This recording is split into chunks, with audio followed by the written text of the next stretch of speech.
Salam sejahtera jemaat yang dikasih Tuhan, bertemu lagi dengan saya Agus Gunawan dalam program Renungan Harian GKI Kebonjati. Tema renungan hari ini adalah Hakuna Matata.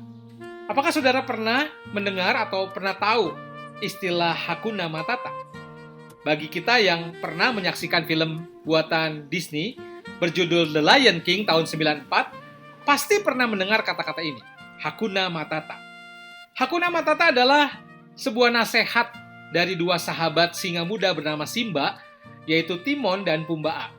Ketika Simba sedang terpuruk karena merasa menjadi penyebab kematian ayahnya, Timon dan Pumbaa menyanyikan lagu Hakuna Matata agar Simba tidak sedih lagi. Lagu ini mengiringi hidup Simba yang sangat muda, yang masih rapuh, hingga kemudian menjadi raja yang besar, singa yang besar, yang bahagia. Nah, saudara, Hakuna Matata adalah artinya tidak masalah. Istilah ini berasal dari bahasa Swahili, Afrika Timur. Kata Hakuna berarti tidak ada, sementara Matata artinya masalah. Oleh karena itu, arti Hakuna Matata dapat dipahami sebagai tidak masalah. Bisa juga menjadi sebuah imbauan untuk tidak khawatir pada permasalahan yang sedang dihadapi. Nah, saudara, kalau kita bicara kekhawatiran merupakan hal yang sering kali menghantui diri kita. Kekhawatiran adalah perasaan gelisah, perasaan cemas terhadap sesuatu yang kadang-kadang belum diketahui oleh kita dengan pasti.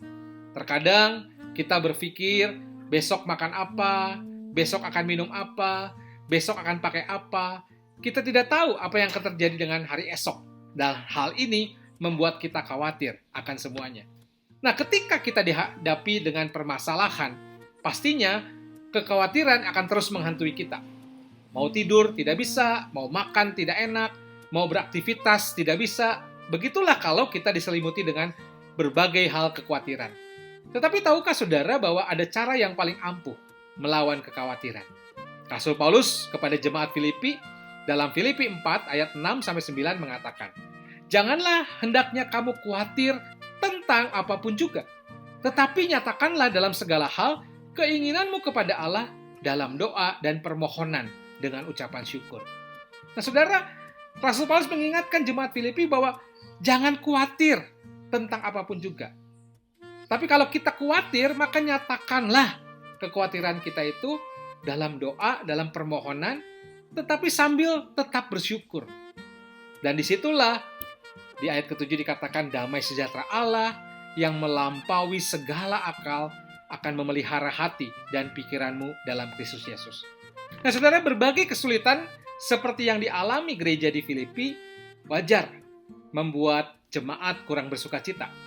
Kekhawatiran, baik tentang kehidupan pribadi maupun gereja, memang bisa membuat kesukaan menjadi sesuatu yang tidak akrab dalam pengalaman iman Kristen. Tetapi Paulus mengingatkan bahwa sukacita umat berasal dari Tuhan. Saudara bisa membaca di ayat keempat.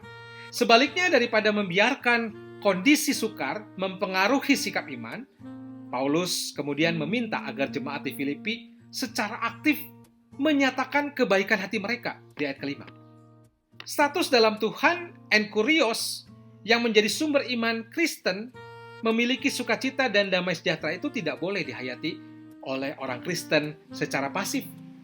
Hanya bila secara aktif orang Kristen memupuk status tersebut dalam doa, maka relasi dengan Tuhan itu menjadi komunikasi yang hidup dan hangat di tengah kekhawatiran itu.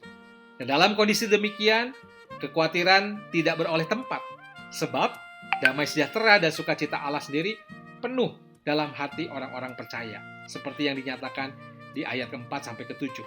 Dan Paulus juga menekankan saudara dan mengajak jemaat Filipi untuk memikirkan serta melakukan segala sesuatu yang baik, seperti yang telah diajarkan Paulus di ayat ke-8 sampai 9. Berpikir mengenai hal-hal yang baik dan mulia adalah langkah pertama untuk tidak dikuasai masalah. Namun, agar dapat lolos dan menjadi pemenang, kita perlu mempraktekkan semua pikiran baik tersebut. Di ayat 8 dikatakan, "Jadi akhirnya saudara-saudara, semua yang benar, semua yang mulia, semua yang adil, semua yang suci, semua yang manis, semua yang sedap didengar, semua yang disebut kebajikan dan patut dipuji, pikirkanlah semuanya itu, dan apa yang telah kamu pelajari, dan apa yang telah kamu terima, dan apa yang telah kamu dengar, dan apa yang telah kamu lihat padaku, lakukanlah itu. maka Allah sumber damai sejahtera akan menyertai kamu. Karena itu saudara-saudara, pilihlah untuk mengambil sikap yang positif di tengah arus dunia ini. Ingat, sikap positif itu bukan berdasarkan akal budi kita semata, melainkan berdasarkan pada janji firman. Janji firman Tuhan tentunya. Hakuna matata. Jangan khawatir, semua akan baik-baik saja bersama Tuhan Yesus yang akan menyertai terus kita. Amin.